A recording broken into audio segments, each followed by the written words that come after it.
What is up, everybody? Welcome back to the Run Your Mouth podcast. Did everyone remember to pay their taxes yesterday? Our United States government, they got two wars to fund, but not actually be a part of. We got to keep Taiwan in check. We got to make sure that Russia doesn't win in the Ukraine. We got to make sure that Israel's got all the resources to keep the ongoing fireworks show going on in the skies. I hope all of you guys, you got out there, you sat down with your accountant, you paid your proper estimates, you filed the proper forms, and you got your taxes done. I don't know about you guys, but I realized in the morning, oh, it's tax day. I'm responsible to pay my taxes. And like the good, upstanding citizen that I am, I like to make sure that I'm making all my donations to Uncle Sam, especially in their time of need. When they've got two wars that they need to fund, I don't want to be the guy being caught by these audits as they sit around and they try and scrape up every single fund that they possibly can. Hey, Uncle Sam's experiencing inflation too. They're sitting around at the Pentagon. They've already cooked the books as best as they can. They're trying to scrape by, make sure that they got every single dollar that they possibly can so that they can buy their overpriced bullets. You don't want it. You don't want to be testing the tax system now. Anyways, I wanted to do the episode yesterday and I couldn't get to it because I don't know about you guys, but sometimes I only have the energy in a day to exhaust my brain once. It's a little bit like working out. You know, if you go and you do squats in the morning and you do a heavy lift, that's it. You don't want to be doing more working out in the afternoon. And so I was inside my spreadsheet and there's no way. I think I overpay my taxes just in case the IRS is listening to this. I think I'm always over and I'm going to stick to that as we're public on the airwaves. I think I donate even more because I support these wars. I mean, sure, I'll get on the air and say that I don't, but when it comes to actually spending the money and sending it over to the government, I always try and send them a little bit extra. I actually put on the envelope, hey, I know what you're doing over there in the Ukraine. This one's for you, Uncle Sam. You need it more than I do right now to ignore what I'm saying on the airwaves. So, anyways, every time I look back at my spreadsheet that I was working on from the earlier time, there's always a mistake. Oh my God, did I have an epic blunder on the last one? I should have left it there to see if my accountant would have caught it. I got a great accountant. The guy's on top of things, but I had a whole extra zero somewhere. You don't want extra zeros. You know, when things total to zero, that's real nice. When you're like, I don't know anything, that one's real nice. But you add a zero to a paycheck, and all of a sudden you owe money you don't have. That's not a fun way to spend living the last 3 months of your life. But then I worked through the spreadsheet and you're like, oh, look at me. I'm a dumbass. I just added a zero. And then I was trying to just organize the thing for the guy and I burned through all my good juice for the day. You ever do that? You ever have to work on a spreadsheet in the morning? Can you go to a boss if you have an actual job and just go, listen, boss, I fried all my juice this morning on a spreadsheet. There was something that wasn't adding up and I wanted to just walk away from it. But then I said, you know what? We're getting it done. I popped 4 Zins into my mouth and I got that thing done. And now that's it. That's all the juice I got for today. So I can either go home and rest up for tomorrow, or I can stay in the office, jerk off, and eat donuts here. What do you prefer, boss? Because the juice, it's gone. There's nothing else getting done today. So what do you prefer? You want me to go home and jerk off there, or do you prefer I do it from within the office? Speaking about being the world's biggest dumbass, we'll talk about Portland in a second. What an amazing thrill that was! But you see, I used to have a firm rule against not day drinking. We've already talked about this, and let me tell you, amongst not keeping to that rule is if I'm in the airport at the morning, I consider that night drinking from the night before. If I have to wake up at like 5 in the morning for a flight and then I get into the airport at 6 in the morning after sleeping for 2 hours and I hit that Delta bar, that is evening drinking.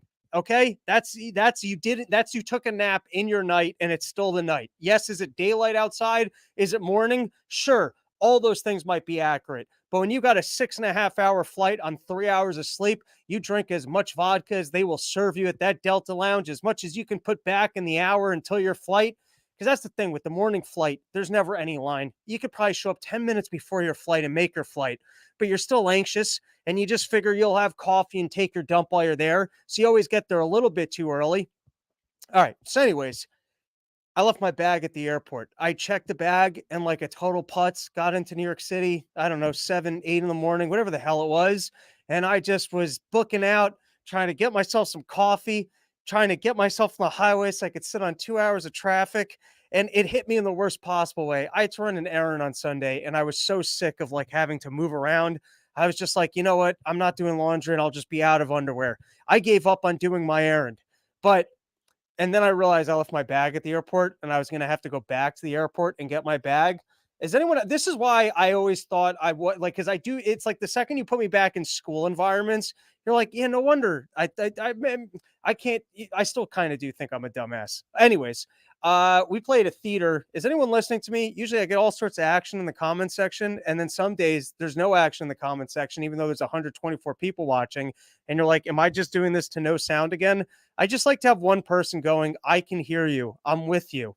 Anyways, we played a theater, which that's a first. We've played some big settings. I mean, we played Pork Fest. I think that's more overall people. We've we've done some really cool gigs. We've done some packed out comedy shows.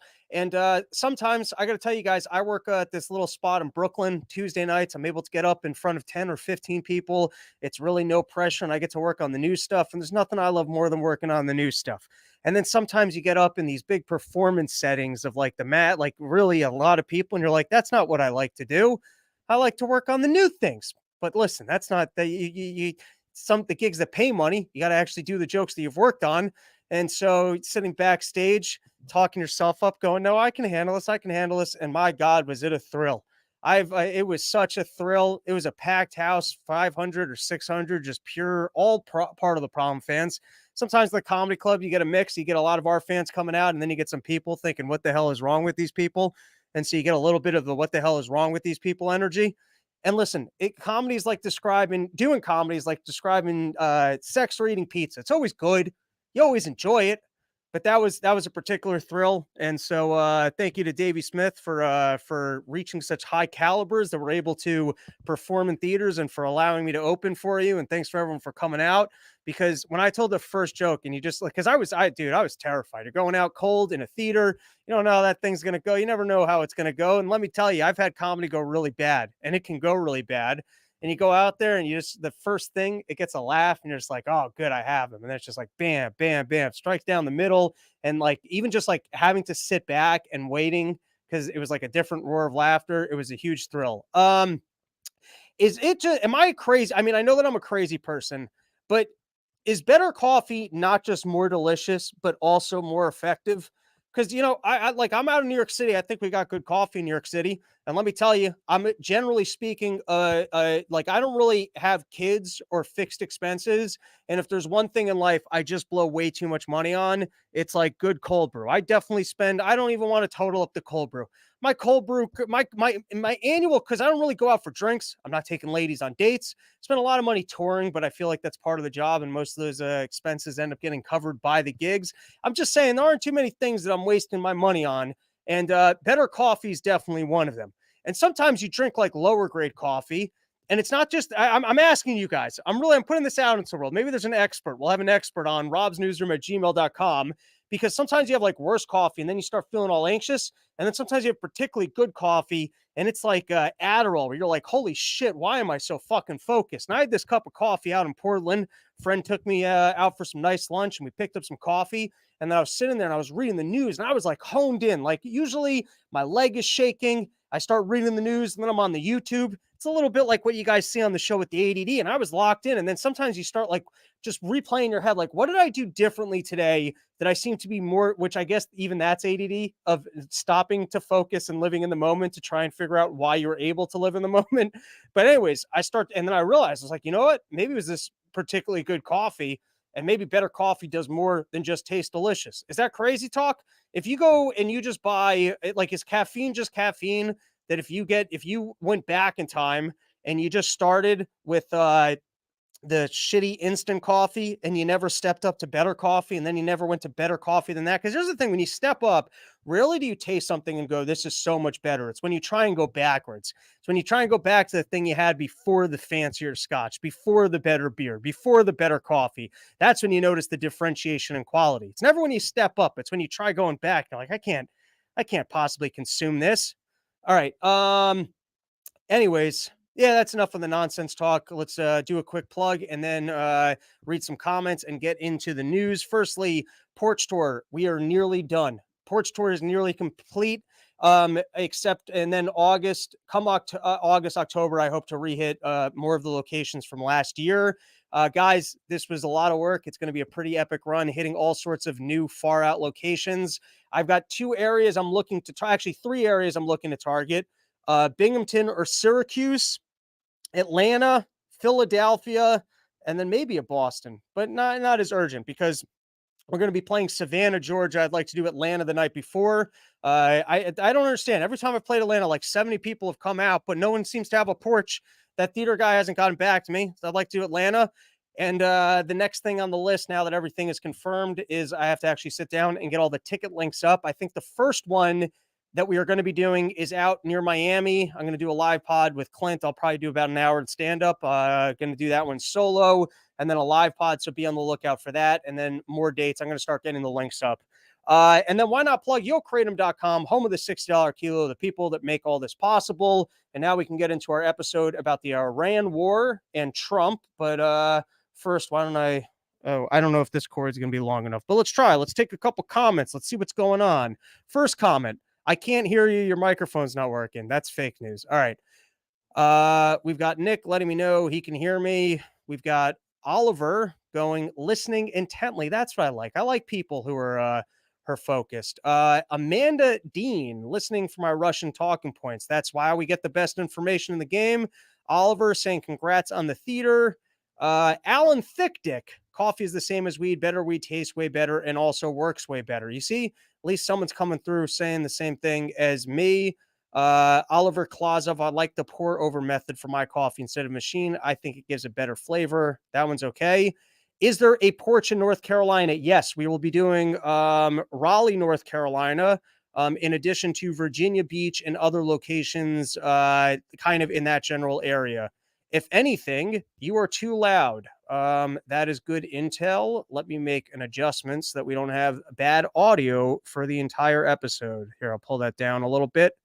I don't know if that did anything. All right, there we go. Let's get into the news because we've got some fun topics. We've got glorious things to discuss. Let's start with the lighter news, which is the spectacle of Donald Trump being back in court. It's the first of his criminal trials. The last one was just taking his buildings. If anything, last one was just trying to take his buildings, and now he's got his first criminal court case. And there you got Stormy Daniels. And I just know that Trump is the first thing he's gonna say in front of the jury is, she looked a lot better when I paid her for it. Okay, that was a good-looking lady. I don't want to be judged based off of she's put on some weight. I'm gonna admit it, but beforehand, she was very good looking. I want you all to envision that when I spent the $140,000, that was a good looking porn star. Okay. And she said my cum was delicious. The best she ever. I've never tasted it, but I've heard that from other people. People say, so it's not my cum that made this lady look disgusting. I want to make that clear. But here you have it. Stormy Daniels showing up to court. How is there a gag order on this one? How is this a gag order? I want to watch every single moment of this. I want to see Donald Trump when he's got when they ask this lady all the questions about his penis size. Your Honor, is this relevant? I'll let it proceed. And then they get the guy who actually sits there and he has to draw the whole things and they got to sketch the whole thing out. How are we not going to be able to see this trial? And how is it that we're not going to be able to see Donald Trump every single day on the news going, this is an outrage. I paid all sorts of prostitutes, so throughout my whole career, I never had a problem. Michael Cohen, he fucked up. Don't trust a Jew lawyer. And then here you go. You got Donald Trump having to sit in court, just thinking in his head going, I don't know that I can angrily stare at a judge for that long. I already focused all my rage. I blew all my rage in the first couple of days. You know, Donald Trump, he's got ADD like me. That's why he can eat all these hamburgers and stay as fit as he does. I bet he fidgets. I bet you see him when he's out there. He's just, I bet the entire time he played golf, he twirls it. I bet he twirls that golf club like he's leading a marching band where he's just out there doing his disco moves. That's why he says that he doesn't need to work out, is because I bet he's a fidgety ADD person. And how is he going to actually make it through this court case? And they're going to force the guy to show up to court. You're going to see in the next article from The Hill, not only are they forcing him to show up to court, they won't even let him to show up to other court cases This is what I said at the beginning. I said it was a two-step strategy. Force him so that he can't campaign. He's got to sit in court and he's got to deal with allegations about being a sexual scumbag, being a sexual creep, being a criminal in terms of defrauding the people of New York and making money by borrowing money on buildings and then paying them back. And then also for January 6th and lying to us about the election. Paint him as a criminal, create your own news, say, look at all the scandals. We've never had a president with this many scandals, and then make sure that he can't even get out there and campaign. This is, like I said, I don't think we'll see if any of these court cases end up actually leading anywhere. The January 6th one already seemed to fall apart. The last one, they did take his buildings, but that one is now on appeal, was able to secure his bond. But now the lawyers are going, oh, but you secured your bond from a person that doesn't have the money to pay a bond. So this is still an insecure bond. And then the drama becomes, oh, yeah, but look, I got this billionaire. I'm a billionaire now. Truth Social, except those stocks are already starting to tank. But anyways, back to the court case at hand. Donald Trump is actually being forced to sit through the entire ordeal. This is from The Hill. Arguing before the Supreme Court is a big deal, and I can certainly appreciate why your client would want to be there, but a trial in New York Supreme Court is also a big deal. I'm important too, okay? We're doing a court case here about the fact that you spent money with this prostitute, and you're going to have to be here, and you are going to have to sit through it. This is from the Wall Street Journal. Despite Trump's best efforts, his criminal trial has arrived. Manhattan for weeks, Trump is required to attend the trial. This means that he will spend 4 days a week before the defense table instead of campaigning. His political team has been trying to use his predicament as a springboard for rallying supporters. So you go 4 days a week in the heart of a United States election where we're trying to decide who should be the next president of the United States of America. We're taking people out of the race. And instead of campaigning, we are forcing them to sit in court to justify the way that they expense their hooker payments. Now, this is later on in the article and calls into focus what this case is about for those that don't remember. Both transactions were crimes, federal prosecutors alleged. Cohen's payment to Daniels, they said, was made in coordination with Trump and meant to influence the 2016 presidential election. It was as if Cohen personally had handed the Trump campaign $130,000, or about 48 times the legal contribution limit at the time. The $150,000 payment by American media to McDougal violated federal restrictions, corporate contributions, they said. So to give you guys the short, firstly, I've already said they're not doing the Karen McDougal case, because if they did, Donald Trump would be high-fiving the jury. That case doesn't make him look bad. That one makes him think, all right, I like the way you're winning. I like a president who's that calm, banging porn stars of this caliber.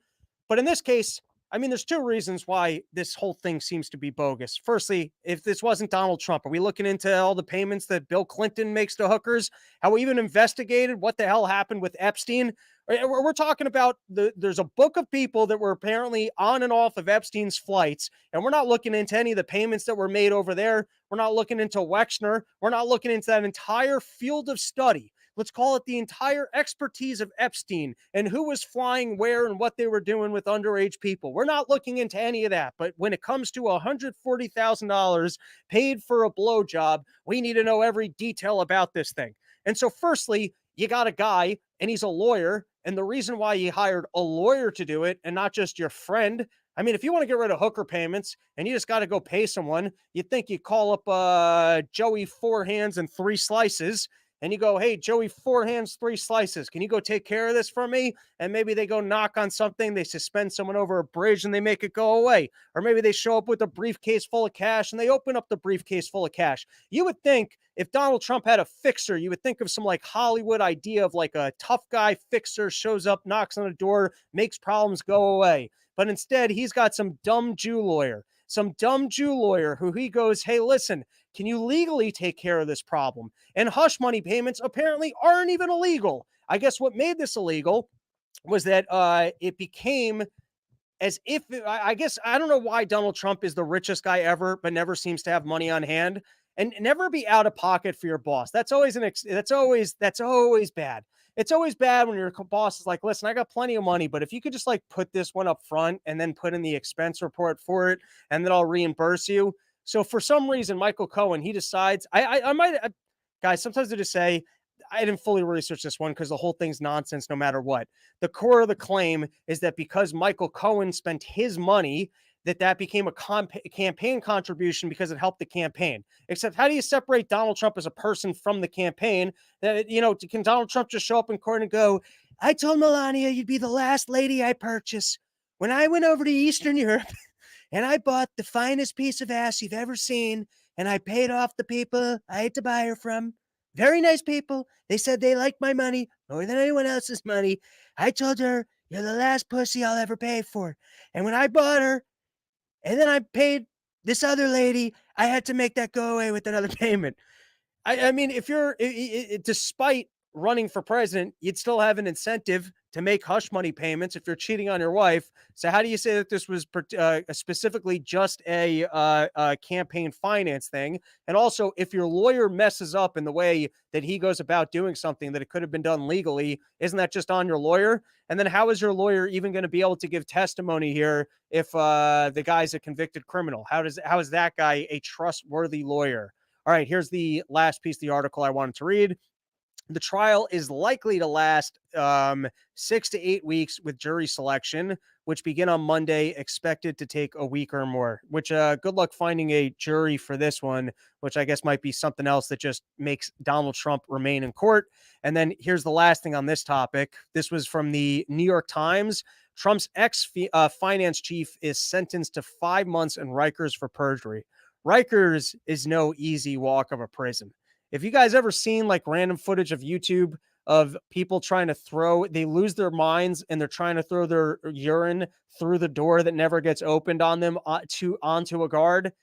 Usually financial crimes. You go to some nice prison and you get to hang out with Tommy Chong and start making plans for writing a book, which I'm referring to the Wolf of Wall Street guy. Usually for financial crimes, you don't have to go to Rikers Island.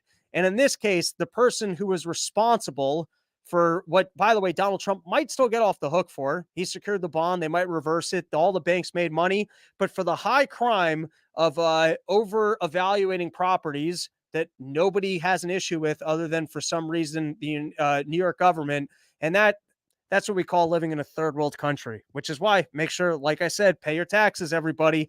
We got 2 wars to fight. The machine, they need their money. And what they can't have is people running for president that aren't operating as a part of the machine, because if they do, they're going to make sure that all your lackeys have to pay the price. They're going to make it as costly as possible. All right, that concludes coverage of the New York City Donald Trump court case, but it is a fun one, and I'm sure hopefully we'll get some more juicy details. All right. Amanda Dean, it's obvious tactics to try and screw Trump over and not let the people vote for him if they choose to. I agree. Oliver Klausoff, I enjoy your Trump impressions. Thank you, sir. Moral government, I love this format. Robbie is on fire. Thank you, sir. All right. And now we've got Speaker Mike Johnson, who is saying that, he's going to separate all the different wars that we're going to try and fund and figure out new ways that he can try and sneak this into some sort of a bill. I don't know, maybe there's some sort of a save the kittens, rehire Fauci, COVID prevention fund. He's like, I got 3 wars I need a fund and everyone's upset with me and I'm not sure what to sneak this into. But as Israel escalates us towards World War III, we're going to need that money. Hey guys, you can give me the money the easy way or the hard way. You can either just approve it into one of these bills, or Israel can keep provoking Iran into a war, but we're going to be fighting Russia one way or another. So what's it going to be, punk? You want to just give us over the money? Send it over to the Pentagon? Can we just maybe bribe whoever these overlords are? Just what's the amount of money that they need that we could just not have the wars? Can they maybe just come forward and go, listen, for the last 100 years, we've been provoking wars and we've been killing all sorts of civilians and we've been making sure that this, that, and the next thing was happening. Here's the amount of money that we need. When does someone just show up like Dr. Evil and just give us the number? Just give us the number that if we made sure that you had that amount of money, you'd have everything you need. You wouldn't even need to print the bullets. You could get out of the war game and we wouldn't have to have all this death. And so I was talking about how boring eclipses are, which they are, but you know, it's fun to watch the greatest fireworks show of all time. the greatest fireworks show of all time, with two countries don't go to war but pretend like they're going to war. They play a massive game of freeze tag. Somebody attacks someone while they're on base, then they go, "You're it." Well, we got to respond. They call up the United States government. They go, "Listen, we're going to have to do something over here. Can you tell us what we can do?" And they go, "You can send over a lot of your drones and make a nice fireworks show, and we can spend 4 hours pretending like you might do horrible damage to the whole country. And then we can get an opportunity for our pilots to get up there and do a drill, and we could see how well our equipment works. And at the same time, Russia can test our equipment to see how it works. And then they can spend more money on gear, and we can spend more money on gear. And I think that'll be a win-win for everybody." And then Iran goes, "Okay, cool. So if we coordinate with you on exactly how this attack should be done and we do it, are we still okay to pretend like we're mortal enemies after the fact?" And America goes, "Yeah, we're good with that if you're good with that." And so we got war theater here, people. I had people calling me up on Sunday. I had some friends actually went out to Israel, and they're like trying to escape the country. They said they felt like it was the last boat off an island. It was like when Vietnam collapsed. They're like, "Are we going to be able to even get out of this airport?" And I got other friends, they're all alarmed, and they're going, "Hey, oh my God, have you seen this? World War III is about to pop off." And so here you have the very expensive fireworks show that Iran sent over to Israel. And here's why I was telling my friends, don't worry, at least this round is war theater, coordinated war theater. Is it stupid? Might it escalate? Of course. But this round, coordinated war theater. So first I was seeing articles from Biden saying he expects, this is from NBC News, Biden, he expects Iranian strike on Israel sooner than later. And what I learned from the Russia war is if the Biden administration tells you enough time that they actually think something's going to happen, it seems like the incident does happen. But then I saw articles talking, this is from Reuters, where it seemed like there was conversations with Iran coordinating what the attack might be. So this is from Reuters. Iran aims to contain fallout in Israel response, will not be hasty, sources say. Hey, listen, if we're going to go strike these guys back, we're not going to be hasty with it. We're not going to do something that might actually damage them. We're not going to try and catch them from surprise. Well, we're going to strike them back, but we'll do it in a reasonable way. And once again, these are the people who are building nuclear bombs that want to wipe Israel off the month, and they fund the terrorism in the region. You can't possibly get along with these people. But when it comes to getting them back after you hit their general who was on base and you violated international laws, they're not going to be hasty. They're not an unreasonable country. Sure, you've got mortal enemies on the axis of evil, and sometimes they'll act unreasonably when they respond to things that you did where you attacked them first. But Iran's not going to do that in this case. Let's continue reading. Dubai, Washington, April 11th. Iran has signaled to Washington that it will respond to Israel's attack on Syrian embassy in a way that aims to avoid major escalation and will not act hastily as Tehran presses demands, including a Gaza truce, Iranian sources said. Listen, we're trying to be in a fight here, but not a real fight. Iran's message to Washington was conveyed by Iranian Foreign Minister Hussein blah, blah, blah, blah, blah, blah, blah, during a visit Sunday at the Gulf Arab state of Oman, which has often acted as an intermediary between something and something. This is further in the Reuters article. A White House spokesperson declined to comment on any messages from Iran, but said the United States has communicated to Iran that it was not involved in the strike on the embassy. So apparently, we do have communications with these people. I just envision some big table where they go, "Hey, here's what's acceptable. All right, fine, we'll go do that." And we're just watching the coordinated war theater. It's like a play where I guess you could just not send the drones, and then we cannot spend the $2 billion shooting down your drones. Or you can give them the specific instructions of what won't cause any damage. And then both sides could go, "All right, look at us. We're both playing our parts in the war theater." Iran's foreign ministry was not immediately available to comment. The Omani government did not immediately respond to emailed questions for comments sent during the Muslim Eid. I don't know what the fuck that is. A source familiar with U.S. intelligence was not aware of the message conveyed via Oman, but said Iran has been very clear that its response to the attack on its Damascus embassy compound would be controlled and non-escalatory. Sounds pretty much like coordinated war theater, doesn't it? We're making it clear we're going to re-attack you, but not in a way that does anything or escalates this, but it will be an attack. And so what ended up happening, this is from the New York Times, Iran's missile attack on Israel has ended for now, and virtually none of the missiles reached their targets. And then here was Netanyahu's response. Netanyahu, Israel Prime Minister, wrote on social media, "We intercepted, we blocked, together we will win." Doesn't it almost sound like a post-game press conference? Netanyahu's out there like, "Our team, we had a pretty good idea of what they were going to do.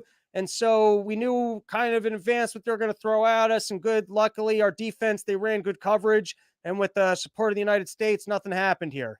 And then here was other people, because I was over here. I'm like, am I just a conspiracy theorist saying that this is coordinated warfare? And I think this was from the Wall Street Journal. "Attacks on Israel largely performative, says former senior U.S. officials." Here's the quote from the article. Singh, who is now at the Washington Institute, said the attack showcased Iran's reluctance for direct confrontation with Israel and highlighted Israel's close military cooperation with Arab and international partners. Sounds like they all sat down at a big table and said, "Here's what you're allowed to do." And they sent it over and they went ahead and they did it. And you would think, okay, fine. Israel got away with bombing a base. They took out a general. They did their coordinated thing to pretend like they're not a bunch of pussies and they responded. Israel gets to go, look, they sent all these drones. We still have to go take out all their nukes. And who knows? Maybe I'm the sucker on this story. Maybe Iran is hiding something bigger. They're looking to de-escalate now so they can still get their nuclear bores. Or maybe they're working with Russia and they are actually testing our defense systems. But first look, seems like coordinated war theater. This is another article from the Wall Street Journal. Joint response to repel attack hints at shift in Mideast order.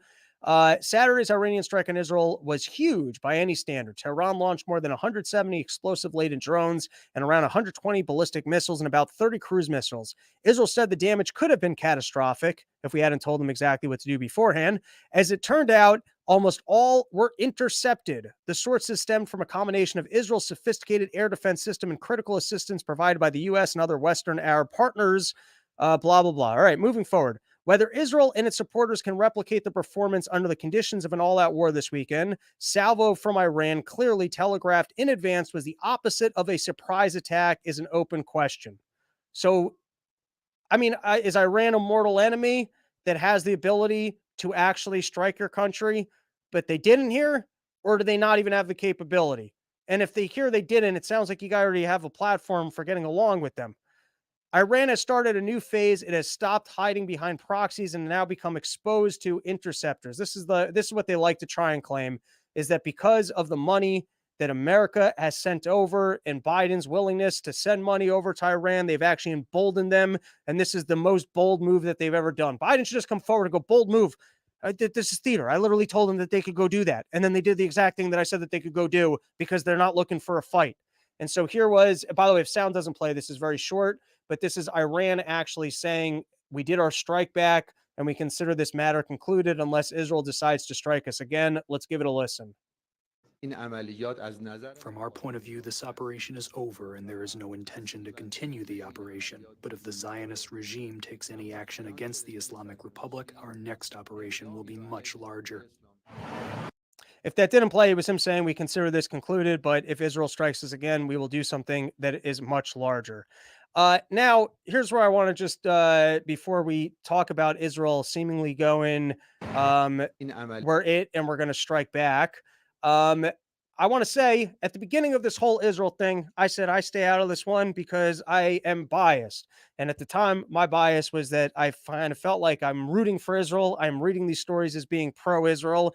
And so I don't really want to dig in and research these things because I feel like my Jew lawyer brain is going to come to a pro-Israel conclusion. And so I don't really want to dig into these things. The switch is kind of flipped where I like calling bullshit on things. And I keep it keeps appearing to me like Israel's lying. And now I feel like maybe I've gone so far the other way where I just look at all these things and I just assume that Israel's being full of shit.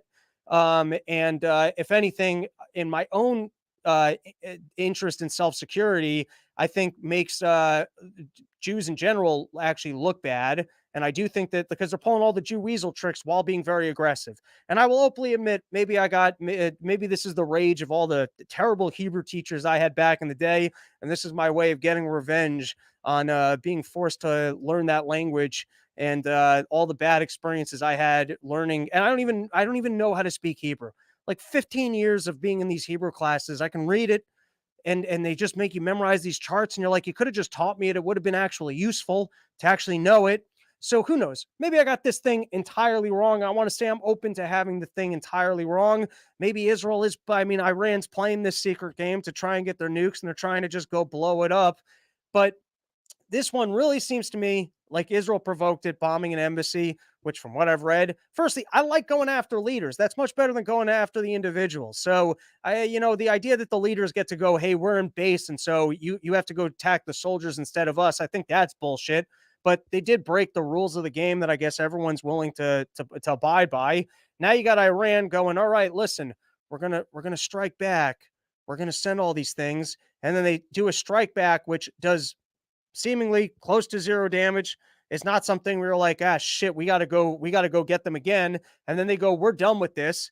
And so why not, as Biden said, just take the win? Why not just walk away and go, look, I guess our missile defense system works pretty good, unless you're actually trying to escalate the thing. And so this is the response from Israel thus far as we continue the world's dumbest game of tag. Israel gauges retaliatory strike following Iran's aerial assault.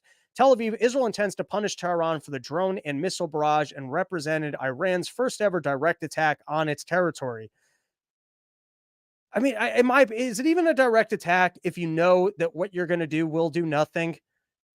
If you know that what you're sending over, the other person can easily get rid of, have you even really attacked them? Is that totally backwards? Like if I know that you're on your gun on your lawn with a gun and I send, I don't know, my dog to attack you, and I know that you can easily shoot my dog. I guess you could say I attacked you. I guess. Maybe I'm wrong. Israeli officials said, but it faces a difficult challenge of finding a way of doing so. I guess what I'm more thinking is if I have actually like an army that could overwhelm you, and I just choose to send the one, it doesn't seem like I'm really trying to harm you. All right. Israeli officials said, but it faces a difficult challenge of finding a way of doing so that avoids further escalation, preserves the partnership that helped fend off the assault, and doesn't derail its war aims in Gaza. All right, like I said, it's a game of tag. Israel's now it, and they have to figure out how do we strike back that doesn't force them to then want to go to war with us. Seems like just a losing game on both sides. We're looking ahead and considering our steps that launching of so many missiles, cruise missiles, and drones into Israel territory will be met with a response, said the head of Israel's military, Herzi something. And then Iran responded. Iran threatens to attack Israel with weapons that it has not used before as it gets military support from Russia. And then you're like, can't we just chill out? Can't we just stop this game of tag before it escalates? And then this is from the Wall Street Journal. Last thing we will read on this. The senior Biden administration official said the attack was at the height of what the U.S. expected and contradicted the notion that Iran gave Israel and its allies time to respond, saying Tehran needed the time to prepare its attack. At one point, more than 100 ballistic missiles were in the air headed for Israel. The official said Iran intended to cause significant damage in Israel, the official said. All right, so you got some people still saying that Iran was actually trying to do damage.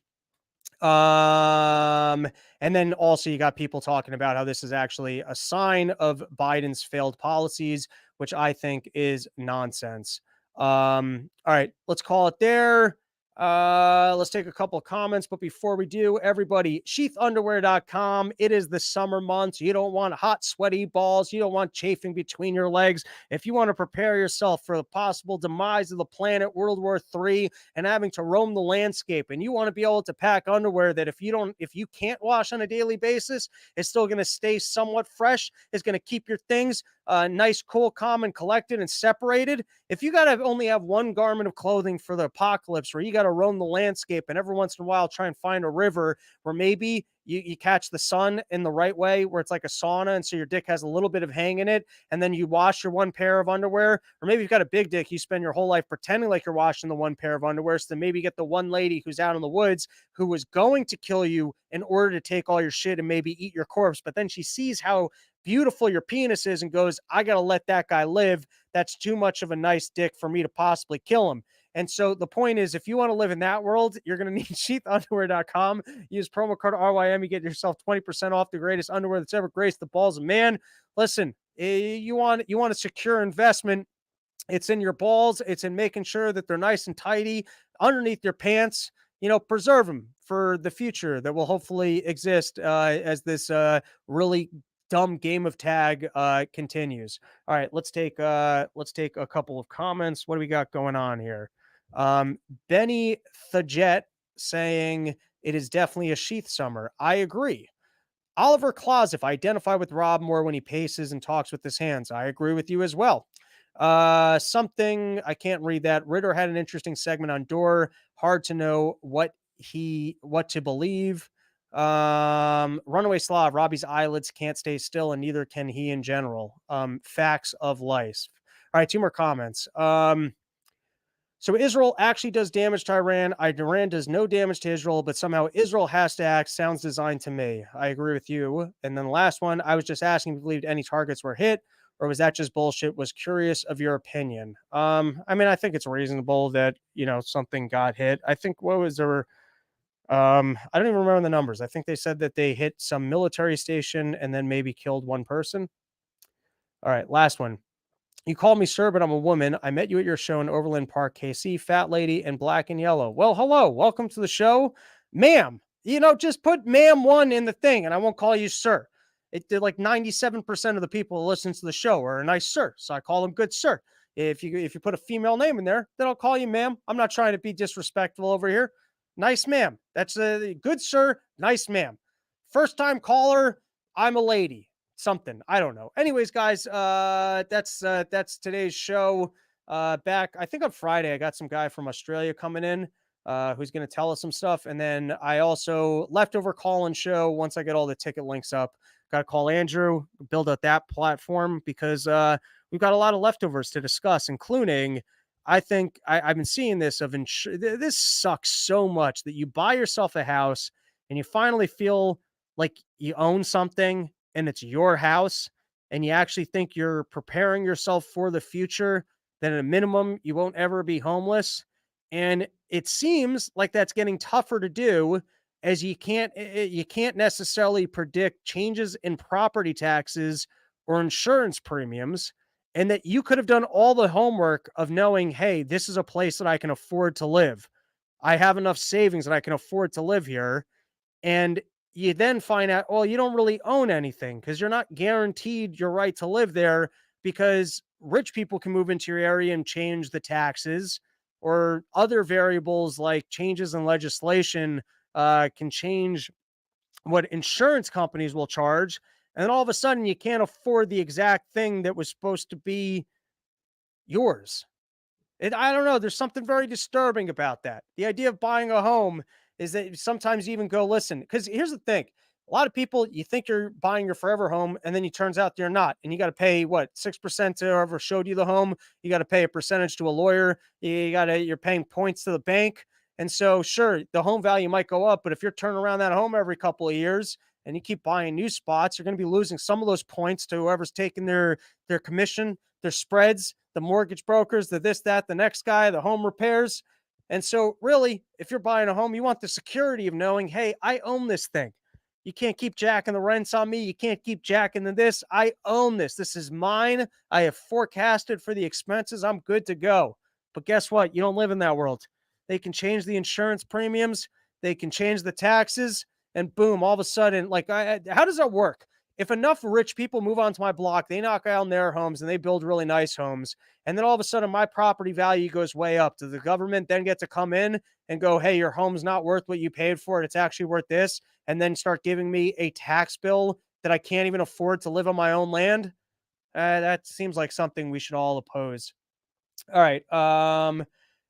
My property taxes have skyrocketed considering getting a mobile home. Come on the show, robsnewsroom@gmail.com. Send me an email. I feel like this is a topic that needs more coverage because it's just one of those things that's like we can all agree is unbelievably unfair. Great show, Rob. He, him. Thank you for the clarification. Some quack. I'm late. Great job in Portland. Thanks, everybody. Like I said, couple dates coming soon. It's the last thing on my I got things on my to-do list. I got to sit down. I got to actually get all these dates up. I got to confirm who the openers are going to be. Got to coordinate which show is going to have menu in. BK, Chris, Kyle, some of the regulars, Andy. On that note, amongst the dates that are going to be on the lookout, because I'm going to be doing a date at Old Man Hustle in Brooklyn. That's the one club in the city. I work once or twice a week. Really been great for working out new materials. Going to be putting up some friends on that. And I have no other like New York City gigs that I'm promoting. Probably won't in the near future. So please come out and support that show. Philly, Atlanta, you got them porches. Hit me up. Other than that, be on the lookout for the dates. Thanks for hanging out with us. New episode probably on Friday. Later, everybody.